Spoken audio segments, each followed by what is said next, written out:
সকল মায়ের জন্য, সকল বোনের জন্য ফ্যামিলি কার্ড। এই কার্ড কি করবে? এই কার্ড নিতে 1 টাকা ঘুষ দিতে হবে না, তদবির করতে হবে না, নেতা প্রতিনেতা চেয়ারম্যান করতে হবে না। আপনার কাছে এই কার্ড পৌঁছে যাবে। কাজ হচ্ছে প্রত্যেক মাসে যাতে এই কার্ডের মাধ্যমে প্রত্যেক মা 2,500 টাকা হারে বছরে 30,000 টাকা পাবেন। এটা হচ্ছে আমার দলের ঘোষণা, আগামী সরকারের প্রথম উপহার ইনশাআল্লাহ।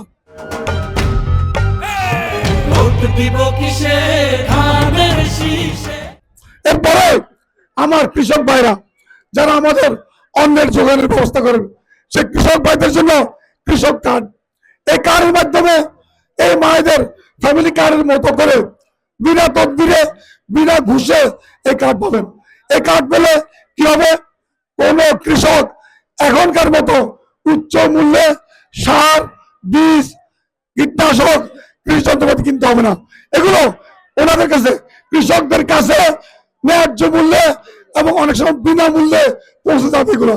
এবং তারা আগামীতে এই কার্ডের মাধ্যমে ইনশাআল্লাহ তারা চাষাবাদের জন্য যে কোনো প্রকারের কৃষি লোন সহজ শর্তে একবারে সামান্য মুনাফায় এই লোন পাবেন।